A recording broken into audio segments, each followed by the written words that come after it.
for you today? Kembali lagi dalam pembelajaran bahasa Indonesia. Nah, anak-anak, kita masih ada pada bab 2, yaitu menjadi orator ulung melalui teks pidato persuasif. Tetapi hari ini kita sudah ada pada bagian C, yaitu menelaah struktur dan kaidah kebahasaan dari teks pidato persuasif. Nah, tentu kalian sudah tahu ya apa yang dimaksud dengan orator, apa yang dimaksud dengan pidato, kemudian pidato persuasif. Nah, saat ini kita akan menelaah struktur pada teks pidato persuasif. Nah, anak-anak, untuk struktur ada 3 bagian. Yang pertama pembukaan, yang kedua isi, dan yang ketiga penutup. Kita akan mulai dari bagian yang pertama. Untuk bagian pembukaan ada 3 hal yang selalu akan muncul ketika kalian mendengar pidato, kalian membaca teks pidato, ataupun kalian yang akan menjadi seorang orator. Yaitu yang pertama, salam. Yang pertama, salam. Salam ini akan disampaikan sesuai dengan waktu yang ada. Saat kalian menjadi orator, ketika ingin menyampaikan misalnya waktunya pagi, Anda harus menyampaikan selamat pagi. Salamnya seperti itu. Atau disesuaikan dengan situasi. Jika Anda berada di ruang lingkup keagamaan, Anda bisa menyesuaikan dengan memberikan salam Assalamualaikum atau juga Shalom, dan juga sapaan-sapaan yang lain. Salam-salam yang lain ya, sesuai dengan agama, sesuai dengan audiens yang sedang kita berada dengan kita.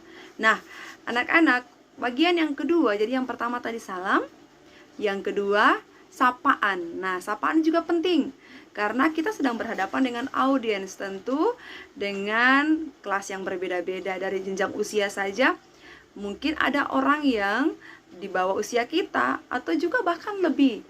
Dan juga ada dari status pemerintahan, misalnya seorang pejabat, atau juga misalnya dari ruang lingkup keagamaan, punya status-status tertentu. Kita harus menyapa dengan penuh hormat. Jadi sapaan penting ya. Yang pertama salam, yang kedua sapaan.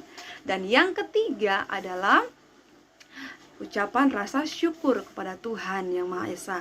Karena atas berkat dan rahmatnya lah Anda sebagai orator dapat menyampaikan gagasan yang ingin Anda sampaikan lewat pidato kalian. Nah, sekarang untuk tahap yang pertama, pembukaan. Jadi ada apa saja? Ya, yang pertama salam, yang kedua sapaan, dan yang ketiga rasa syukur kepada Tuhan. Nah, sekarang struktur yang kedua yaitu isi. Nah, isi ini penting karena merupakan inti dari pidato yang kalian sampaikan. Nah, di situ para orator, sang orator menyampaikan ide, gagasan, dan dijelaskan dengan begitu detail, tentu dengan data-data yang lengkap, data yang akurat, sehingga mampu dipertanggungjawabkan.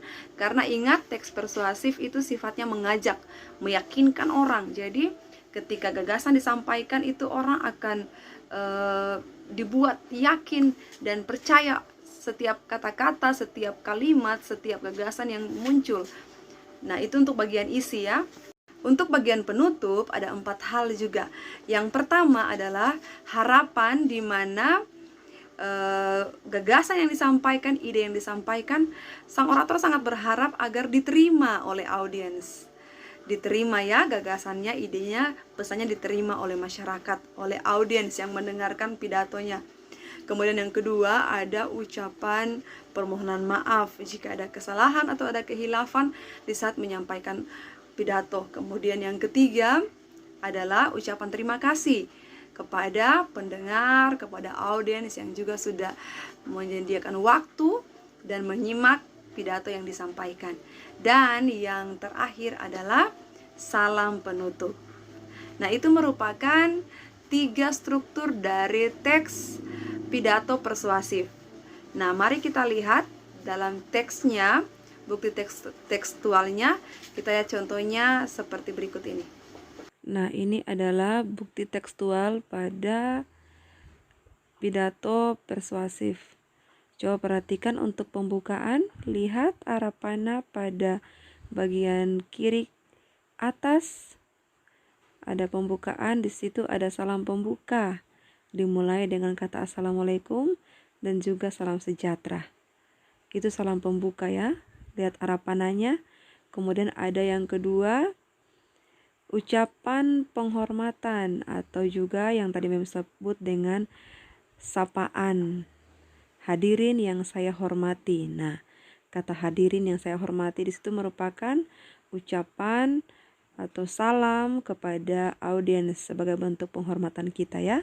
Seperti yang Mem sampaikan tadi, karena audiens yang kita temui berbeda-beda, jadi kita harus memberi salam yang tepat. Kemudian kita lihat pada bagian yang ketiga, ucapan rasa syukur. Coba kita lihat ada pada paragraf pertama di awal dengan kalimat seperti ini. Pertama-tama, marilah kita memanjatkan puji syukur kehadirat Tuhan yang Maha Esa. Nah, kata-kata itu menunjukkan bahwa di bagian pembukaan ada ucapan rasa syukur kepada Tuhan yang Maha Esa. Dan untuk bagian yang kedua, yang pertama tadi pembukaan, yang kedua adalah isi pidato. Nah, di sini kita mulai lihat pada paragraf 2, dimulai pada paragraf 2, itu sudah disampaikan oleh orator bagaimana gagasan, ide, kemudian semua alasan-alasan yang mendukung idenya itu disampaikan pada setiap paragraf. Nah, sekarang kita lihat pada bagian yang terakhir, yaitu penutup. Nah, untuk bagian penutup terdapat pada paragraf terakhir. Kita lihat ada hal yang pertama, yaitu harapan bagi pendengar. Dilihat dengan kalimat seperti ini. Demikian beberapa pendapat dan pesan yang bisa saya sampaikan. Nah, perhatikan di sini. Semoga bermanfaat untuk kita semua. Itu merupakan kata-kata harapan ya. Kemudian ucapan terima kasih. Disampaikan lagi bahwa terima kasih atas perhatian Bapak dan Ibu. Nah, itu juga ucapan terima kasih. Kemudian ada permohonan maaf. Mohon maaf apabila ada kesalahan dan keikhlafan. Kemudian terakhir ditutup dengan salam penutup, yaitu wassalamualaikum warahmatullahi wabarakatuh. Kalau misalnya kita bisa menyesuaikan, bisa juga dengan sapaan atau salam shalom. Tentu salam ini juga disesuaikan dengan audiens yang kita temui. Baik, demikian untuk pembelajaran hari ini. Saya berharap kalian dapat menemukan sebuah pelajaran yang berharga. Bagaimana kalian bisa mengetahui struktur dari teks pidato persuasif, yaitu ada pembukaan, ada isi, dan juga ada penutup. Baik, teruslah menjadi anak-anak yang hebat dan terus berlatih menjadi orator-orator yang ulung, orator-orator yang luar biasa melalui teks pidato persuasif. Demikian untuk pertemuan hari ini. God bless you all.